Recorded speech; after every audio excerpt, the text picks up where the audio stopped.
Sa mundo ng basketball, panibagong injury ang ininda ng De La Salle Green Archers matapos makumpirmang may MCL tear si Kian Baclaan.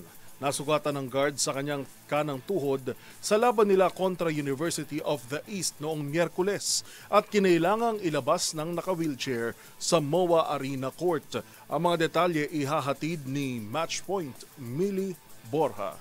Isa na namang manlalaro ng De La Salle University ang nadagdag sa listahan ng mga injured sa UAAP Season 88 matapos makumpirmang si Kian Baclaan ay tinamaan ng MCL tear. Kasunod ito ng kapwa Green Archer na si Mason Amos na nagtamo rin ng kaparehong injury noong linggo laban sa National University. Nasugatan si Baclaan sa kanang tuhod matapos mahagip ni Welo Lingulingo ng University of the East sa kanyang laban noong Miyerkules. Sa isang social media post, sinabi nitong pinaghandaan niya ang naturang season ng isang taon, ngunit bigla na lamang itong nawala.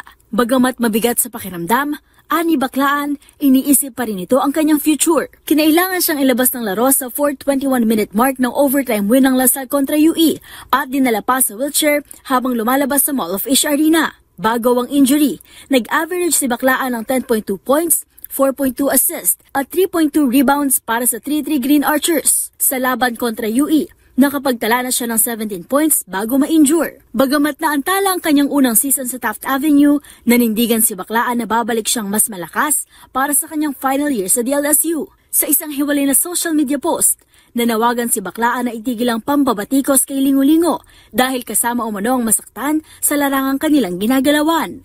Samantala, pinatawan naman ng 3-game suspension si Lingulingo dahil sa unsportsmanlike foul. Ayon sa UAAP Basketball Commissioner's Office, sa isa nagawang review, ang naturang foul ay mayroong excessive at forceful contact. Magugunitang bago ito, natawagan na ng technical foul ang UE standout sa third quarter ng laban na nagresulta ng kanyang ejection sa playing court. Paglilino naman ng Commissioner's Office, maaari pa ring maghain ng apela ang UE sa naturang suspensyon. At siya mga latest updates sa mundo ng sports. Para sa MBC TV Network News, ito si Millie Borja ng Deezer HTV, una sa Pilipinas, una sa Pilipino.